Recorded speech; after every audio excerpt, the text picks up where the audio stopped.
In accordance with the Open Public Meetings Act, PL 1975, Chapter 231, adequate notice of this regular meeting of the Planning Board of the Township of Franklin has been provided. If everyone could please stand for the Pledge of Allegiance. I pledge allegiance To the flag of the United States of America and to the republic for which it stands, one nation, under God, indivisible, with liberty and justice for all. Oops. Mahir Rafiq and Rebecca Hilbert both asked to be excused this evening. Councilman Bowerson? Here. Theodore Chase? Here. Robert LaCourte? Here. Shaw Keller? Here. Jennifer Ragnow? Here. Charles Brown? Here. Robert Thomas? Here. Mark Dancy? And Chairman Orsini. Here. So we don't have a lot tonight, so, and I know there is no public here, but in case anybody watches on TV, and if anybody does that, I don't know, or sees this in any other way, Dial Enterprises, that plan will not be heard tonight. It will be carried to a date to be determined, and notification will be needed. So I assume, Christine, we don't have that date, and they will notice properly when they want to That come. is a correct assumption. Awesome. I always like that.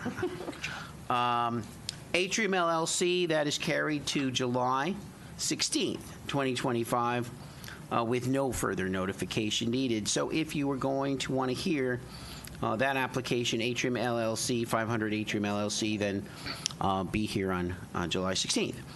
It's 7:30. Huh? What? At 7:30. At 7:30. Perfect. Right here. Right? Right here. All right. We will have, well, we will not have, or we'll carry to June 18th, the master plan public hearing for trails and pathways. And so the only two things we have tonight is an extension of time, which Peter will cover because the applicant's not here, and the public hearing for the redevelopment study associated with the affordable housing plan, which is really the one major thing tonight.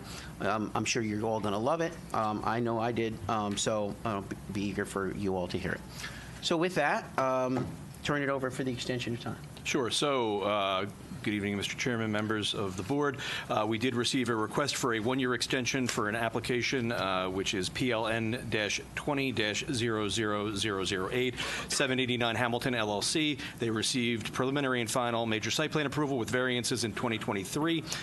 The approval is due to expire on June 21st, 2025, and they're requesting a one-year extension. They've been diligently pursuing their approvals and believe that they will have all those approvals issued within the coming months, and they are entitled to seek this approval under the municipal land use law. So I would request that the board consider and grant that one-year approval. And just for the record, it is their first request. It is. Out of three possible extensions, one-year possible extensions. Absolutely. So with that, I will make a motion for a one-year extension running till June 4th, 2026. June 21st, 2026. Huh? June 21st, 2026. All right. Well, it's a year is from today is June 4th. No, but they. Oh, their DL is. It's an extension from the end of their. All right. Gotcha. Fine. I'm not going to die on that hill. June 21st, 2026. Oh, sure. If Jim told you that, no problem. Councilman Bowerson? Yes. Theodore Chase? Yes. Robert LaCourte? Yes. Shaw Keller? Yes. Jennifer Ragnow? Yes. Charles Brown? Yes. Robert Thomas? Yes. Chairman Orsini. Yes. And so I'll turn it over to Mika. Sorry. We'll get to know each other better, I think, over the next couple hearings. And so we'll turn it over to Mika for the redevelopment plan, which, again, this is part of what would satisfy our affordable housing obligation for the fourth round. So please take it away. All right. Thank you, Mr. Chairman. Good evening, board members. My name is Malika. It's green. Oh, okay. That's Now it's on? Okay. All right. Okay. All right. So I'll start again. Thank you, Mr. Chairman. Good evening, board members. My name is Maldaka Apte. I also go by Mika Apte. I'm from CME Associates, and I will be talking about this condemnation area in need of redevelopment study, which my office and I prepared. The report was done about April 30th, 2025, and was submitted on record. And I'm just going to give a brief synopsis of what this study includes, what our conclusion was for the board's consideration. Starting with, so this study consists of 5 properties located in Township of Franklin. It's just north of the Hamilton Street and Franklin Boulevard intersection. The total area is approximately a little over 3 acres, and it consists of what you would say 2 blocks. There are 2 lots that are contiguous. They are known as Block 234, 233 lots 1.01 and 2.01. They are contiguous along and front along Lewis Street, Franklin Street as well, Franklin Boulevard and Martin Street. I'm just trying to multitask, which is a problem. But anyway, and the other properties, other block is 3 lots, which are again contiguous to each other, and they front on Franklin Boulevard and Lewis Street. They are identified as Block 234, Lot 1, Lot 14.01, and Lot 16. The map that is on this PowerPoint is part of the report and has been prepared by my office using the aerial imagery and the GIS parcel data that's provided by the state. I'm sure most of you are very familiar with this area. It surrounds, a mix of uses. There is some residential to the northeast portion. There is a vacant property right north of the study area. And whenever I refer the study area, I'm talking about all the 5 parcels together. To the northwest is your middle school, which is Franklin Middle School. Just to the west of it is again a mix of commercial as well as residential. And to the south it is the more commercial Hamilton Street. Before that you have the senior complex as well as some commercial uses. Little bit I do want to talk about the process. The local redevelopment housing law, which is a state statute, basically gives this power to every municipality in the state of New Jersey to look at properties that are underutilized within their municipal borders. First, and the local redevelopment housing law, also commonly known as the redevelopment law, lays out, the timeline, the framework, and what criterias and everything. So you have to every municipality has to follow it to the toe. The first step in the process is that the township committee has to direct the planning board, so to say, to conduct such a study that they think of the properties that are underutilized. Which was done by the Township Committee of Township of Franklin back in December 10th, 2024, and a resolution known as R-24-421 was adopted by the Township Committee that directed the Planning Board to conduct this study. Once that step was done, then the committee basically asked CME Associates to conduct such a study and present this area need study before the planning board. The planning board is the entity that hears these studies and basically forwards their resolution, their conclusion to the township committee. The township committee can take the planning board's advice, whether in whole or in part, whether to designate these properties as area in need of redevelopment, all the properties, some of the properties, or follow the planning board recommendation. One important thing to note is we are studying these properties for condemnation designation. What that means is basically there are 2 ways a municipality can study the property. One is non-condemnation and condemnation. Most of the criteria and everything under which the properties have to get designated stay the same. The biggest difference is if the properties are designated as condemnation area in need of redevelopment, the municipality does does have the powers, including all the other powers given to them, the power of eminent domain for these properties. So it is very important that that be put on record, that this study is for condemnation designation. Now, the redevelopment law again provides the criterias based on which a property can be designated as area in need of redevelopment. They are 8 criterias listed in the law. I am not going to read each one of them because that will just take the whole night, but I will talk about it one by one, just very briefly on what each criteria is. Of the 8 criteria, there is another criteria which is, for lack of better term, known as Section 3, which basically is a definition of redevelopment area that the redevelopment law states. It reads, a redevelopment area may include lands, buildings, or improvements which themselves are not detrimental to the public health, safety, or welfare, but the inclusion of which is found necessary with or without change in their condition for the effective redevelopment of the area of which they are a part. So that is another one of those items that can be used to designate a property. Now, the 8 categories, they are identified in alphabetical order. Criteria A, which over here is identified as unsafe, unsanitary, dilapidated buildings. That basically is the criteria if you find the properties on site, the buildings on site, of such standard that they are substandard, unsafe, unsanitary, and are lacking light, air, and open space that are conducive to non-working or living conditions, a property can be designated. The second criteria, known as criteria B, is any properties, any commercial or industrial buildings that have been abandoned for at least 2 consecutive years, or the same being allowed in such a great disrepair that they are untenable, then they can be designated as an area in need of redevelopment.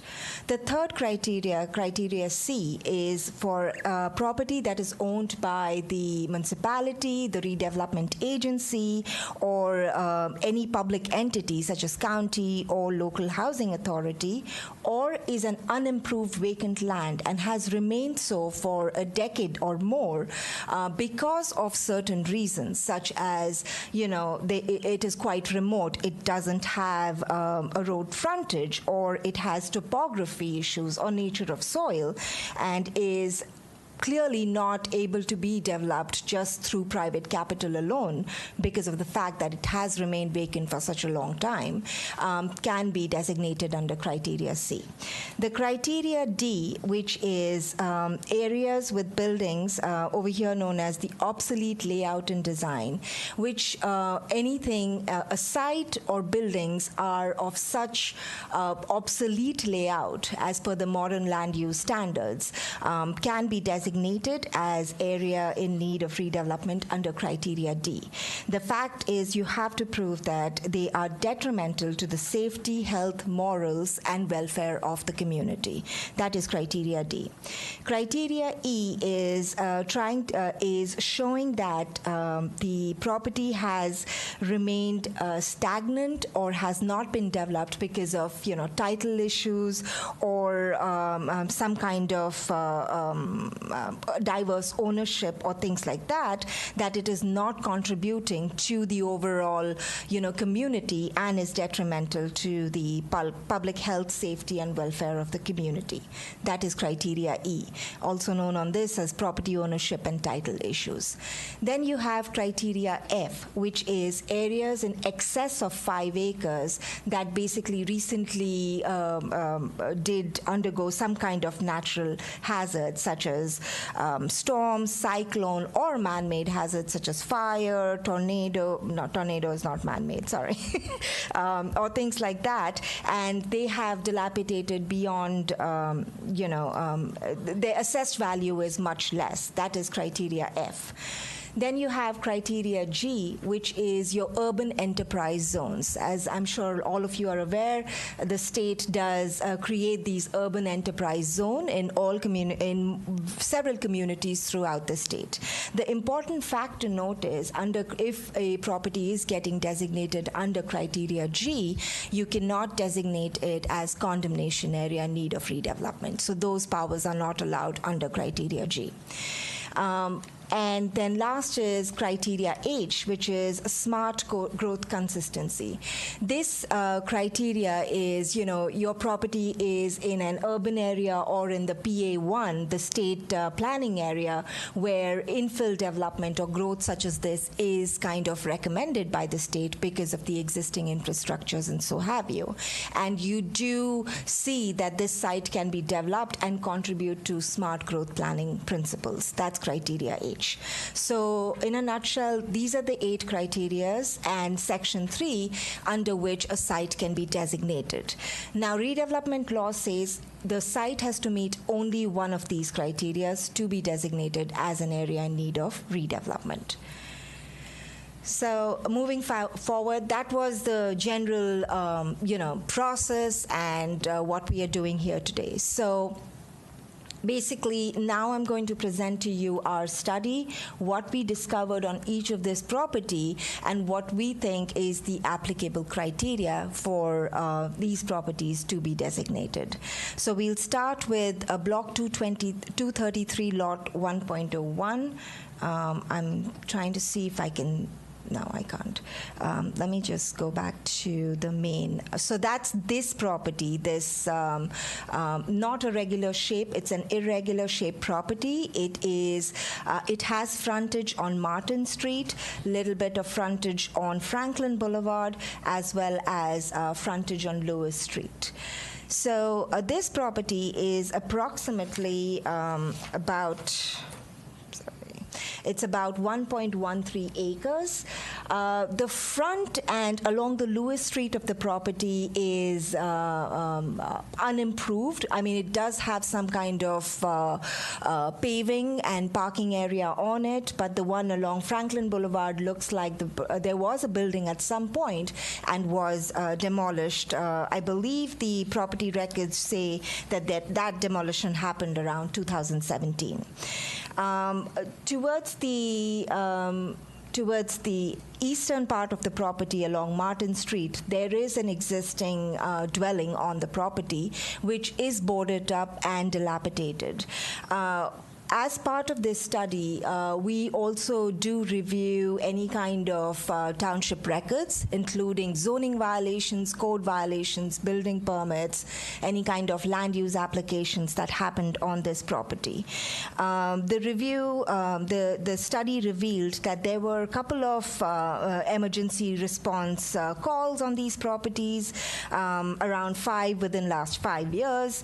As I already mentioned, there was a demolition permit back in 2017. There have been no property code or zoning code violations. However, it is important to note, even though no formal violations were issued, the zoning office of your township has been in touch with the property owner for that one dwelling that exists on the property. There have been several complaints as well as alleged squatting issues that have been discovered on the property, and that's the reason why the dwelling was boarded up. It is very easy, even though the property is fenced in. Our site visit revealed, there's graffiti on the property. There looks like there was some debris on the back of the dwelling, as well as rest of the area of the property. The property paving looks dilapidated, as well as there seem to be, some kind of illegal parking that's happening over there. That's what was revealed in our site plan review. We also noticed, we also got our hands on the 2017, there was a zoning board adjustment application for this property that was approved for a use variance and a height variance to approve a 4-story mixed-use building on the property. Extension also was granted for that approval to 2019. However, the project has clearly not moved forward. So that that was the general outline of what and all we discovered on the property. The property, even if you drive by, does look like an eyesore. It is, there is litter and debris all over the property. It is located in the state PA1 area, which is the metropolitan planning area where infill development is encouraged. Overall, it is our conclusion that the property can be designated as an area in need of redevelopment under criteria D. And why is that? Clearly, the property has remained vacant for, since 2017. The dwelling unit is of a concern for public health, welfare, and safety because of alleged squatting, graffiti, and what have you. The litter and the illegal parking all over the property is of concern, again, for the welfare of the community. The property does have a irregular shape, however, not that irregular because obviously an application did come forward on this property. But the property does show excessive land coverage and with limited stormwater facilities on the property because, as you all are aware, the DEP has come up with new stormwater regulations and this property is not developed according to that. In the center of the it is in the center of a developed neighborhood, as was clearly demonstrated before.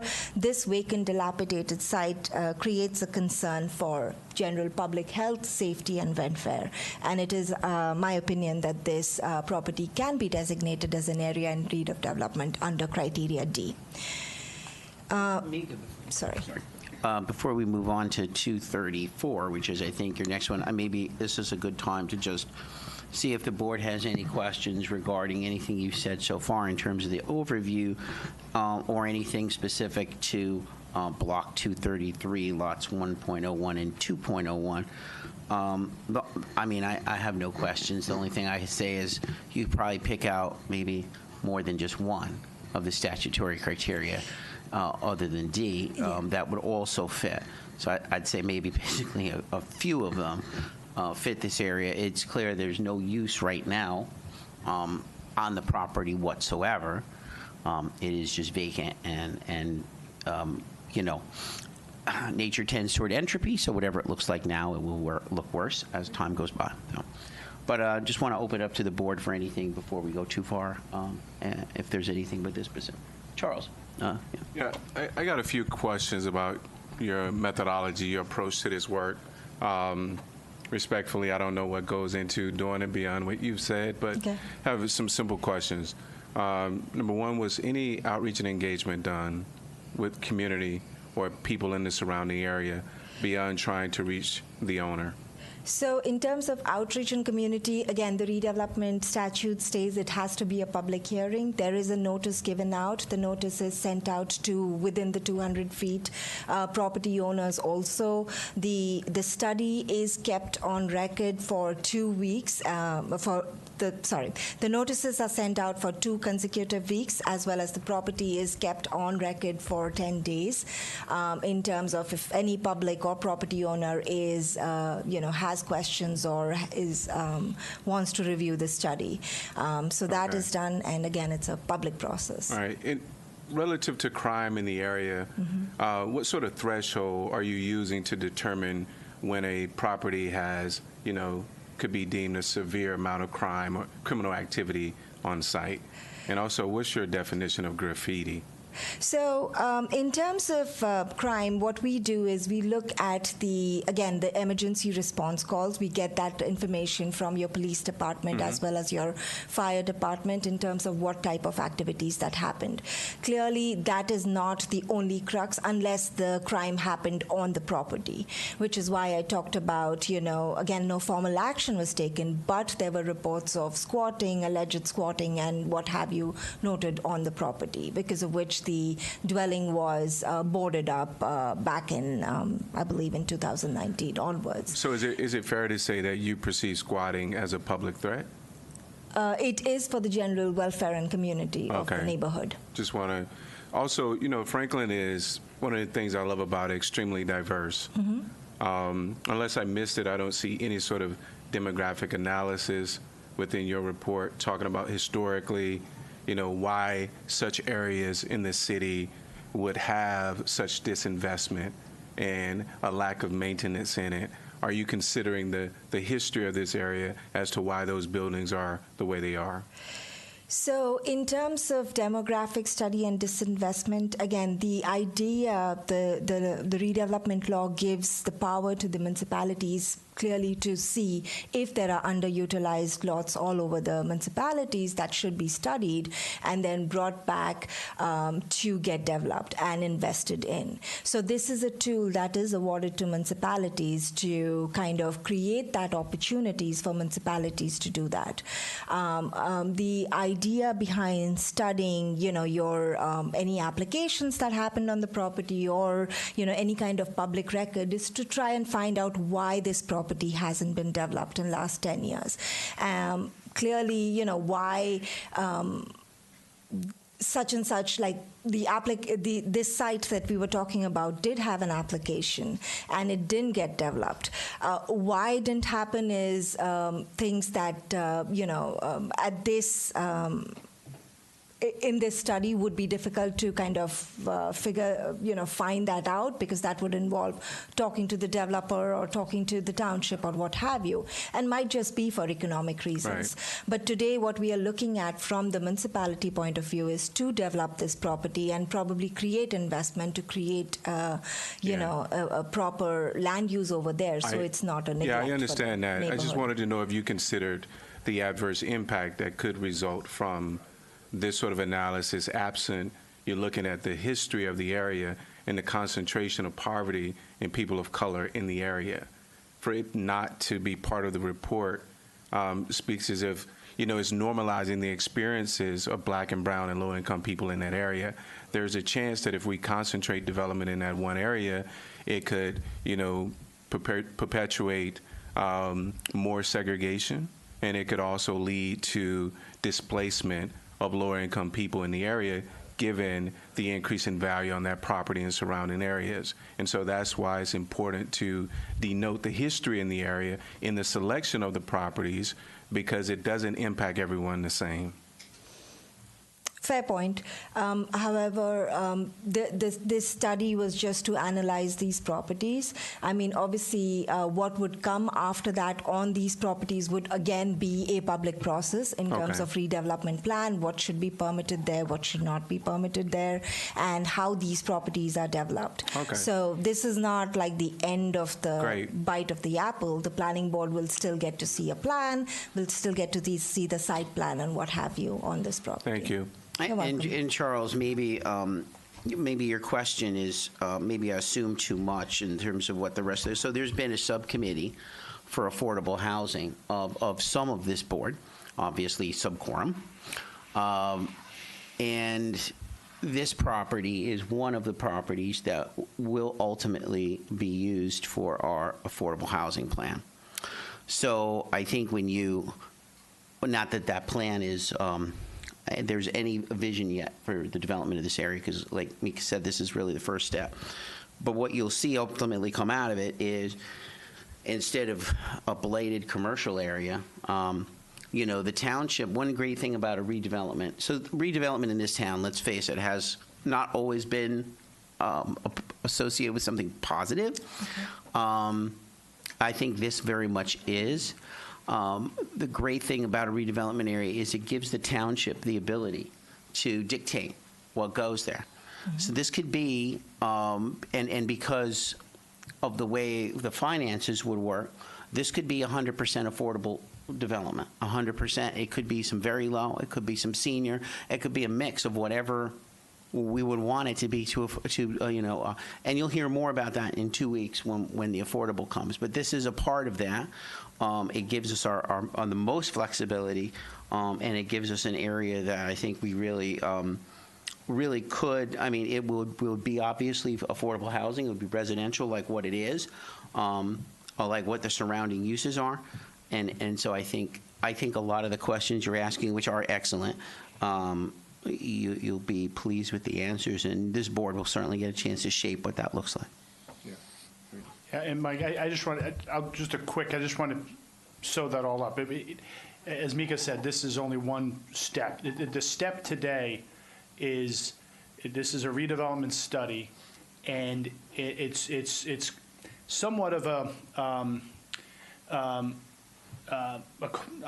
just a technical analysis of, do these properties meet these criteria? As both Mika and the chair said, there's going to be a general framework of how this fits into the overall affordable housing plan that you'll hear in 2 weeks. After that, there's going to be a redevelopment plan for this particular site that this board is going to be involved in. If that moves forward, as Mika said, there'll be a site plan. So, there's going to be a lot of opportunity for this board to have input on what happens with this property. But this is just one of those steps. Do these properties meet the criteria?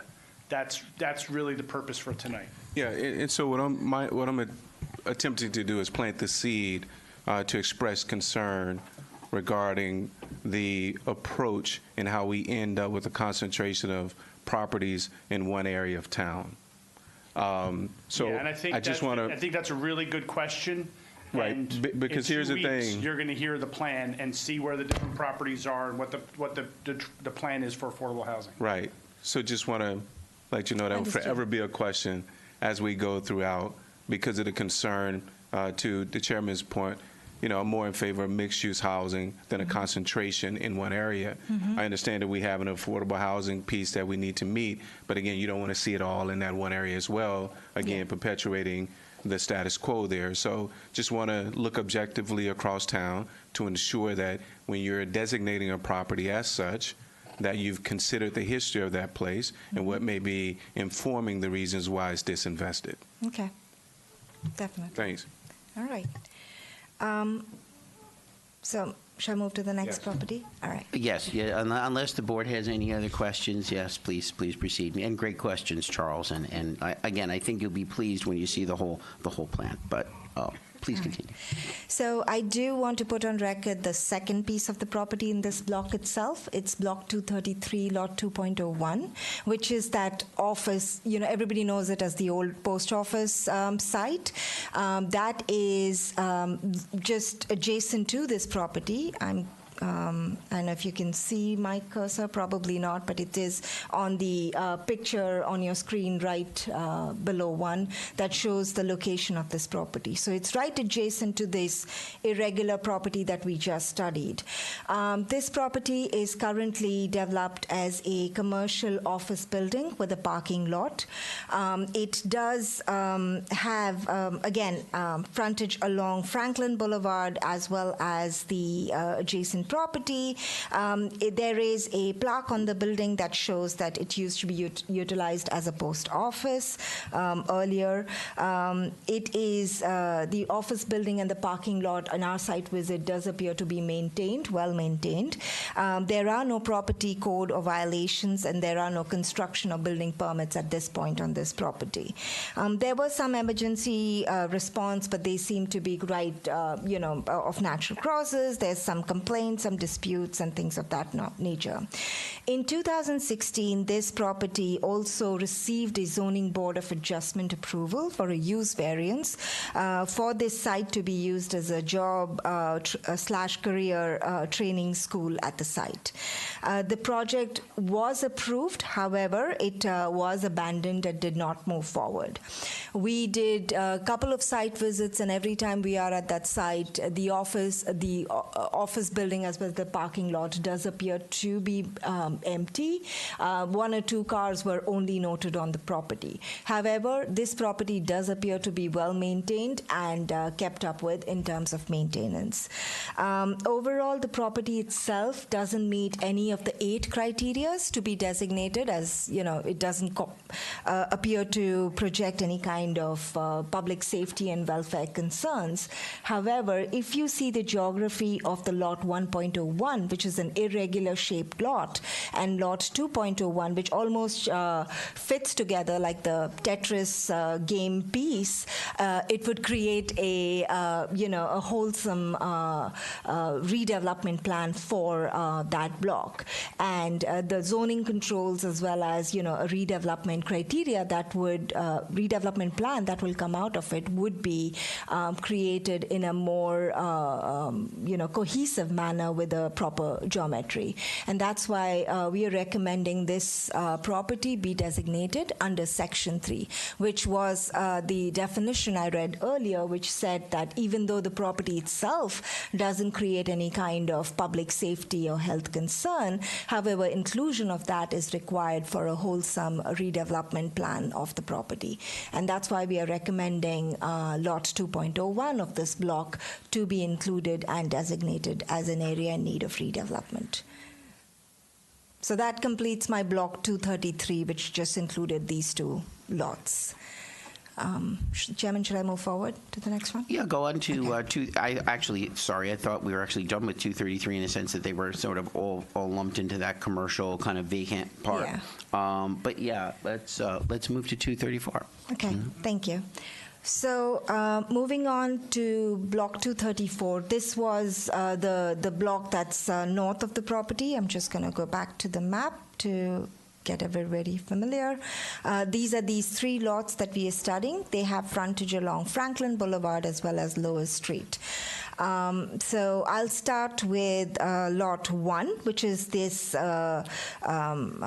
property with a large frontage along Franklin Boulevard, a curved frontage along Franklin Boulevard. This property, I'm sure every one of you is familiar with it. It does have a vacant two-story commercial building, but it has these giant red X's on the building itself. That X demarcates that the property is unsafe, and it is for the emergency responders to know that it's structurally unsafe in case of emergency they ever have to go in. So that X marks that property. In addition, violations were issued by the Franklin Code Enforcement in May of 2023 and August of 2024 that also determined that the structure was unsafe to be entered into. The property itself has fallen in significant state of disrepair and dilapidation. There are several zoning and code violations on this property between 2023 and 2025, and all that is in the report that I'm quoting out of. In addition, I believe there were, storage of inoperable vehicles that was happening on this property, and the property also did have some construction permit applications, but both of these were abandoned. There were several emergency response indicated around this property. Again, we can't pinpoint it's exactly at this property, but they were in the radar of this property, and that's what the information we get.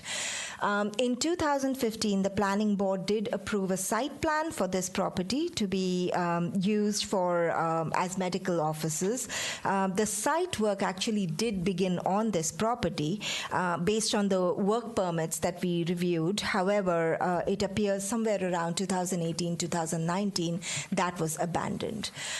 Clearly, the pictures as well as site visits show that this property can be determined as an area in need of redevelopment under criteria A, B, and D. A criteria is the unsafe, dilapidated buildings. Criteria B is abandoned commercial property for at least 2 consecutive years, and D is obsolete layout, dilapidation for and causing concern to the public, general public health, welfare, and safety concern for the neighborhood. The property is clearly untenantable, and we recommend that this property be designated as an area in need of redevelopment under these 3 criteria. I do have 2 more properties in this block, so I can just continue and... Yeah, let's do it as a whole block, and then we can take any questions. Okay, thank you. The next property we are looking at, I'm just not exactly adjacent to it, the one on Lewis Street. This is the third property. It's known as Block 234, Lot 14.01. This property is developed as a parking lot. It used to be dilapidated. However, recently it appears to have been paved and striped on this property. However, we did notice some trash and debris located along the landscaped areas of the property. The property itself is just a parking lot, which is not a permitted use under the current zoning that this property lies in. The property, even on a weekday afternoon when we went a couple of times, does appear empty and not being used. There are no property code or violations on this property at all, and it didn't appear there were any police or fire records for this property. This property was part of a zoning board application back in 2016 because it was linked to the post office site where there was going to be a school, and this site was going to be used as its parking lot. Clearly, that use variance never came into fruition, never went forward, and that's why this parking lot is also not being used today. It just seems like this property, a standalone parking lot, is not something that's recommended in the modern land use planning standards. Clearly, it's not a permitted use in your ordinance itself, as well as just a vacant parking lot can create some kind of safety concerns for the neighborhood itself. It can be used for loitering or what have you. Again, there are no police records of that, but keeping a standalone parking lot does not suffice with the modern land use planning standards and design standards. We would recommend that this property be recommended as an area in need of redevelopment under criteria D. And then we come to the last property, which is Block 234, Lot 16. This property is sandwiched between the Lot 1 as well as the parking lot, Lot 14.01, and this is the property in between. It is currently used as a dwelling unit. It is maintained, does not have any property code violations. It did have some permit applications, which are regular permit applications for steam boiler, water heater, gas, and what have you. There have been, typical emergency responses, but we cannot pinpoint to right this property. They've been around this area, and that's why on the police record it shows up as this site. Clearly, the property is well maintained, is being used. However, if you look at the geometry of the property is right in the center of the two, lack of better word, the vacant properties that you have along Lot 1 and Lot 14.01. We would recommend this property be included under Section 3, which again says that inclusion of such properties, which itself don't cause any public health, safety, or general welfare, but inclusion of that would be necessary to create a wholesome redevelopment plan for the area. So that finishes that. In conclusion, I would say we are recommending all of the 5 properties be recommended as to be designated as condemnation area in need of redevelopment under these criterias. And as Chairman clearly pointed out, there are other criterias that can be applied. One criteria I can think of is criteria H, which is your smart growth planning principles, which, clearly this site is in the PA1 area of your state plan. It does have, it's in the sewer area. It does have public utilities for gas, water. Infill development of this area would reduce the underutilized vacant look of this sites, as well as create more investment in the area. And I believe that is my conclusion to this study. Thank you, Mika. You're welcome. Before to open to the board, and I'm sure this will be a question, so I might as well ask it. So this one last property that you're talking about that we're considering, because of the fact that it is bounded entirely by areas that I think are non-controversial in terms of need of redevelopment. Active residents, how is that handled? how is that treated? Do the people that are living there, if they, do they get like market value? How just basically how, because I don't think the board is kind of in the business of kicking anybody out of their houses. So I think, if anything, we'd be sensitive to the inclusion of this particular property. So I'd like to hear more about that. Sure. And that is a very, very important question. Again, the redevelopment law does have requirements in which if a property is designated, which does include, property unit, dwelling unit owners in the area, relocation of that is required under the redevelopment law. And that has to be spelled out in the redevelopment plan. Again, committee exercising condemnation and powers of eminent domain. You are, the committee has to review the property and provide the just compensation under its appraised, under its market value, and discuss that with the property owner. It doesn't mean that, you kick out the person that owns the property. They are brought to the table and negotiated with in terms of how this would be handled. So that's the outline. And if I could just jump in for a second, because I've had a fair amount of experience with eminent domain and condemnation in my career. One of the things in a property that is tenanted is you need to provide a workable relocation assistance plan. So one of the things that a entity utilizing eminent domain needs to do is make sure that any tenant that's displaced as a result of eminent domain has somewhere to go. So they provide them with assistance in finding location, they find them with monetary assistance. So it's not as if the owner of the property isn't the occupant and it is a rental property, it's not as if the tenants are just thrown at the curb and told you're on your own. So there are mechanisms within the law that provide assistance to those tenants as well to make sure that the result of the exercise of eminent domain does not detrimentally affect them as well. Do we know whether this particular unit is owner-occupied or rented? It's occupied. No, I have no idea. That would whether it's typically owner be or something that you would rental. do as part of Ms. of the Apte's study. redevelopment plan. But I mean, I think, I do appreciate that if we are doing this redevelopment under powers of condemnation, that at the end of the day, we do have, right, the power to actually take this property. I mean, we would have to give them fair compensation, but they could not say no.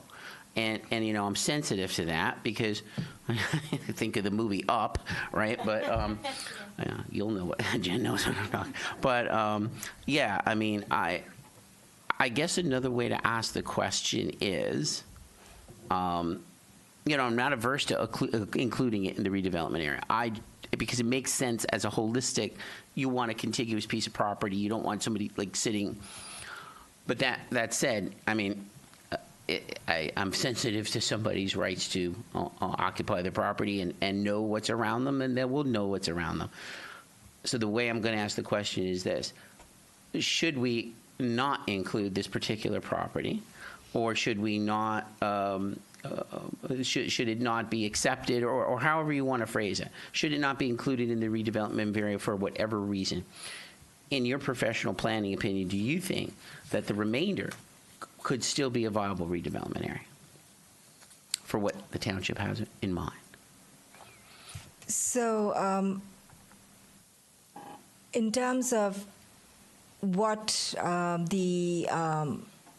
again, like you're creating a plan that's a workable plan. You want to see these properties develop because clearly they haven't been developed in the last 10 years, for 15 years. So in order to create a workable plan and the zoning ordinances, you do want a contiguous property and a good geometry. Sure. In terms of if this property is not included, could it be developed? I mean, you could make ordinances. Whether that would lead to, in the end, a developed property is a question that nobody can answer sitting today. That's something that would have to, work out on itself. Clearly, again, the Lot 1 property, it did have an approval back in, I believe, 2015 or 2017, but something of it didn't work out. Maybe it was the geometry of that site that didn't work out. We're not privy to that information right yet. So, and that's the reason why the redevelopment law does understand that there are sometimes property that, just are located in such a way that they have to be included. So, and that's the reason why we are recommending. Again, the redevelopment statute does give, the township committee discussion points to be discussed with the property owner, to be discussed with the tenants. The relocation plan has to be worked out and developed in this way. So that would be my answer to. So I have a question for Peter. Peter, so I have a little bit of experience, a good amount, working with our redevelopment agency. And in my experience, I think they've only used eminent domain once over the time period I've been working with the board, the agency. The vast majority of properties in the redevelopment area get acquired just through private transaction. Sure. The developer approaches, just like frankly, every project that comes before this board that was acquired, the developer approaches them, they work out a deal, and it gets sold based on whatever they decide mutually agrees a price. Is there, in that instance, is there any requirement under the law for the relocation, or does that only come into play if it happens to go to eminent domain? So I will admit I am not an expert on eminent domain, nor do I, play him on TV. So I am essentially, I don't recall, I think in a negotiated acquisition, there still may be an opportunity for relocation assistance, but do not quote me on that, because again, I'm not a eminent domain attorney per se. I have experience with it through my practice. We handled the Halper Farm case out of Piscataway for probably about a decade. Mm-hmm. So I don't know the answer to that. One of the things I would point out, though, is the nature of the board's consideration, and I may ask Ms. Apte to chime in on this, the statutory criteria don't change whether or not you are a condemnation or a non-condemnation area need study. The study criteria are what they are. The decision on whether or not eminent domain is going to be a tool that's in the toolbox is something for your council to figure out when it authorizes the study. It's not necessarily something that the board should consider. Whether or not Section 3 is applicable to this property is something that happens in a vacuum. It's something that it satisfies Section 3 whether or not it's a condemnation or non-condemnation study. I can understand the concern the board may have because of what the use of that property is, but really the ask of this board is to look at it and say, with the two properties that are on either side of it, would it be appropriate to consider this being part of the area in need of redevelopment, because is it a property that really is essential to the development of the other two properties by filling, the hole in the donut, so to speak. So that's just something that I would point out. No, that's really helpful, and it may well be that this person is freaking over the moon because, they've got a house that is landlocked by two, literally, blighted. If that parking lot is restriped, then the stripes are not going in the right direction from Google Maps, I'll tell you that. But might be thrilled to it's probably not going to have much of a. I'm just bringing up scenarios that the board may well ask.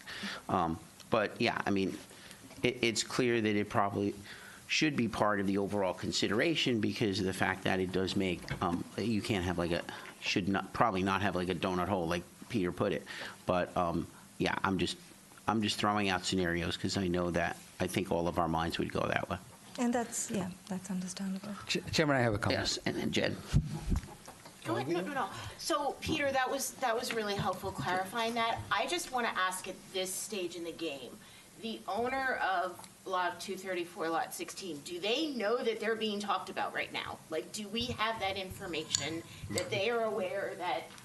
All the property owners were noticed. Yeah. Okay, I wouldn't, again, I get that we're supposed to look at this from an objective standpoint for the larger redevelopment plan, but if this were my property, I'd want to know that you were talking about me right now, so. Yeah, they were noticed by certified mail. Yes. Okay.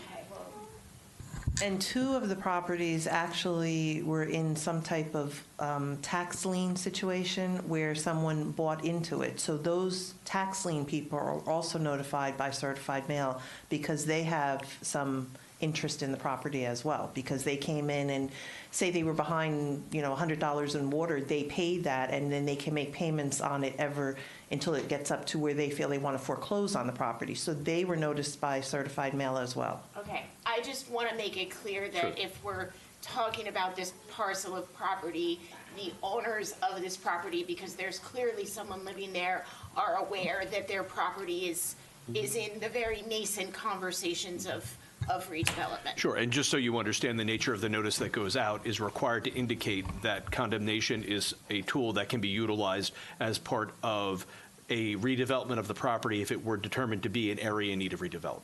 So that these people aren't going to, be surprised by the fact, 2 years from now, if this moved along, that there was an eminent domain action filed against the property to acquire it. We never knew that could happen. They've known from the outset the authorization indicates that it's a condemnation area needs study. The notice that went out to them specifically indicates that. That notice was published 2 times in the newspaper in advance of this meeting. So there's a lot of various notice requirements in the law that all have to be met, and every one of those notices indicates that eminent domain is something that can be used as a tool if this were to go forward. And just one more follow-up question, and I don't know if this is a fair question to ask at this stage in the game.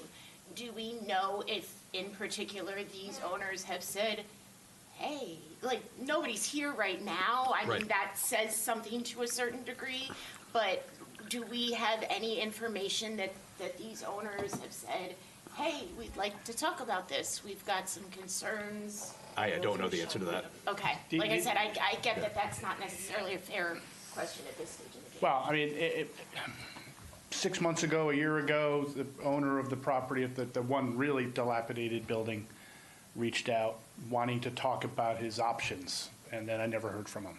Okay. And the other properties, I haven't heard anything from anybody. Okay.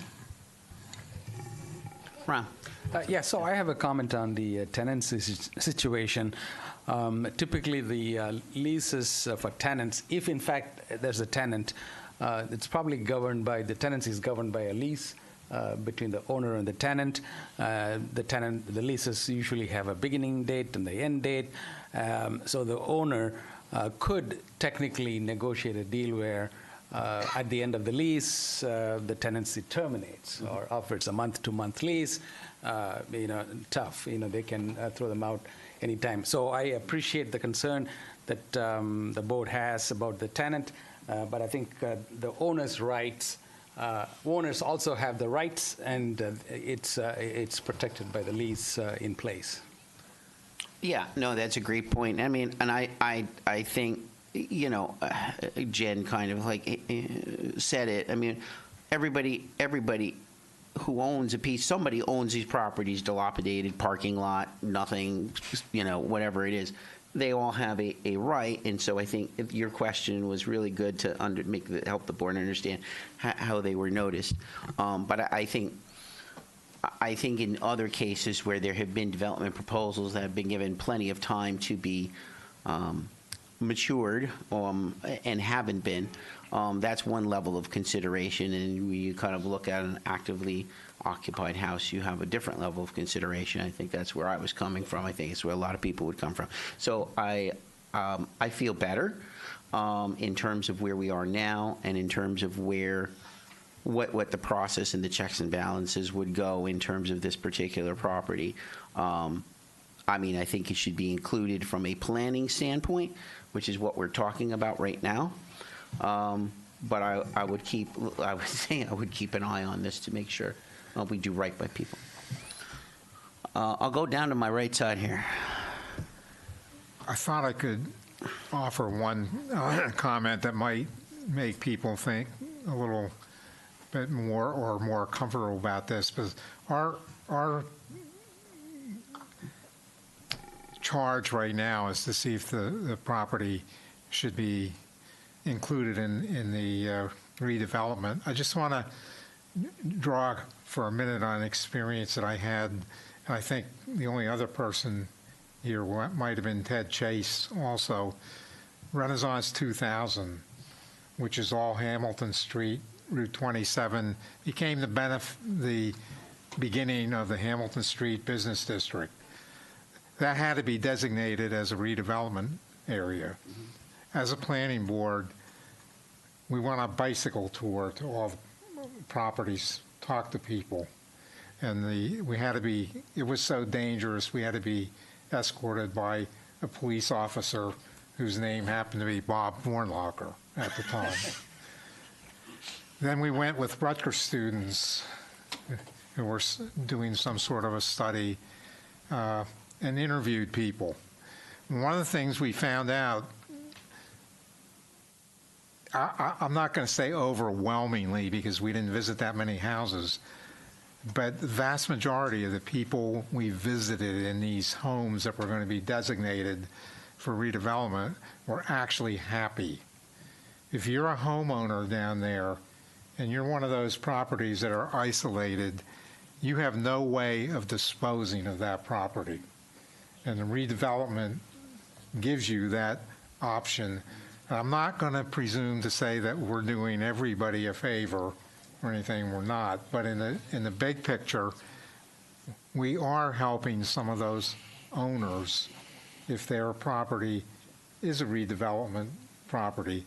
Again, many of the first questions from those homeowners that we got were, how much am I going to get and how soon can I get the check? Because for some of the people living there, it's the only outlet. The tenants get taken care of a little differently. Usually they don't own the property, so it's a little easier, I guess. I don't know for, categorically, but you can relocate, they get relocated easier.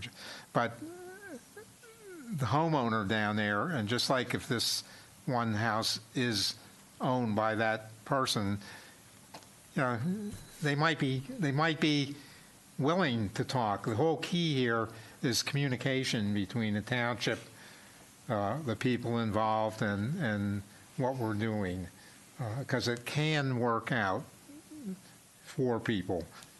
Obviously, nothing's ever perfect for everybody, but if that makes anybody feel a little better about the idea that you're designating a house like that that's actually, I guess, designated as livable for redevelopment, we don't know till we talk to those people again. They might actually be open to that. I have one quick question. Are these the only properties throughout the whole township that you identified based on your criteria? Those were the properties that the Township Council directed the Planning Board to study. Okay, so this is a result of direction From the Township Council.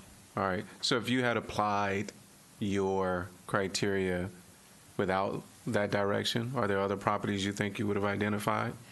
So in terms of, again, the redevelopment statute requires a Township Council governing body to direct what properties to study. Okay. Yeah. Fair enough. Yeah, they won't even look unless direct. I mean, we won't look if not directed. Yeah. We have to be directed by council to say, just like Bob just said with Renaissance 2000, it had borders, and within those borders, there's a need for redevelopment. The answer to your question is almost definitely yes. It's just a question of whether, yeah. All right. How long does a redevelopment designation last? Some of those properties are awfully close to what was designated under Renaissance 2000 as a redevelopment area. I believe it was a block on either side of, at least a block on either side of Hamilton Street, except that on the Route 27 side, it actually went to Route 27. I mean, Well, my understanding is I don't think a redevelopment designation expires. But this area was not, and frankly, just to be clear, Hamilton Street's not a redevelopment area. Just to be, and the reason I say that is and I'm not saying you're suggesting that, Bob, but a lot of people think it is. Hamilton Street itself is not. The redevelopment area goes down Somerset Street. oh, I'm referring to It goes up a little up Franklin Boulevard. original Renaissance 2000, but these properties probably wouldn't be because it had the operating post office. The post office, there was And an a yeah. functioning commercial building with That the... office building may have been that's completely dilapidated now. At that point, may have been a nice office building. Right, There it was was. the post office, there was a building behind it that has now been torn down, and the site's in the condition that it's in. But I don't think, I don't think this area was included in that at all. in that Okay, and designation. how about Reverend Soares' building that was never built? That's part of the site, That's what I wanted to be Yes. sure of. yes. Okay.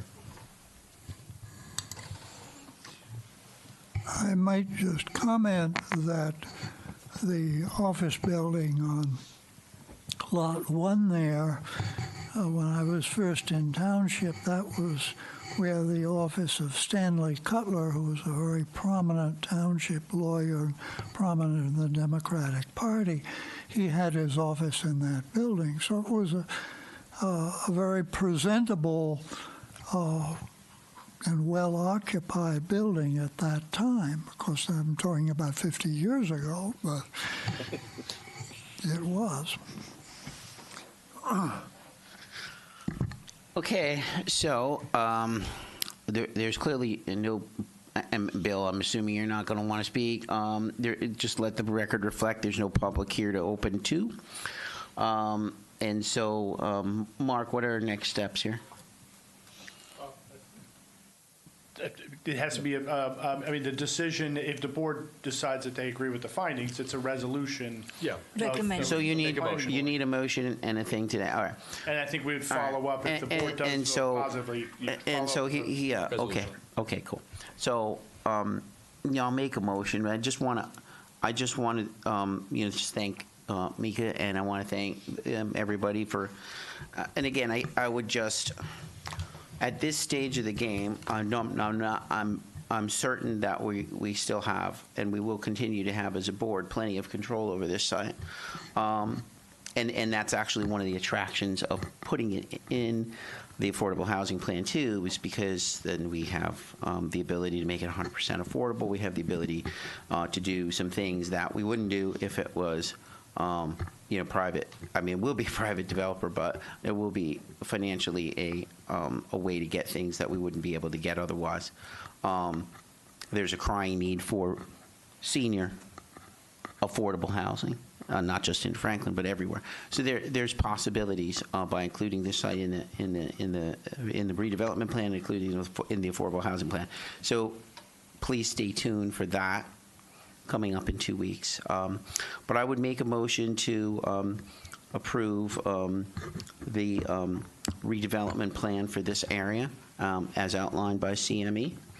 And accepting the statutory criteria under which it was so proposed. And just to clarify, you're approving the designation of the area as an area in need of redevelopment. There's no plan for it yet. Correct.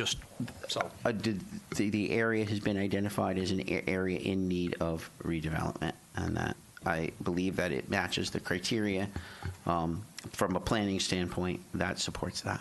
Multiple statutory criteria, in fact. So that will be my motion. I'll second that. Councilman Larson, Yes. Theodore Chase, Yes. Robert LaCourte, Yes. Shaw Keller, Yes. Jennifer Ragnow, Yes. Charles Brown, Yes, but with concern for the residential property. Robert Thomas, Yes. and Chairman Orsini. Yes. Thank you. Thank you, Mika, and we'll see you in a couple of weeks for the other part of the puzzle. This is a piece. So thank you very much. Any other business we have tonight? If not, 2 weeks is, what is it, 16th, 18th? 18th, okay, keep me straight. I don't look at calendars. Motion to adjourn. Second. All in favor? Aye. Aye. Let's go home.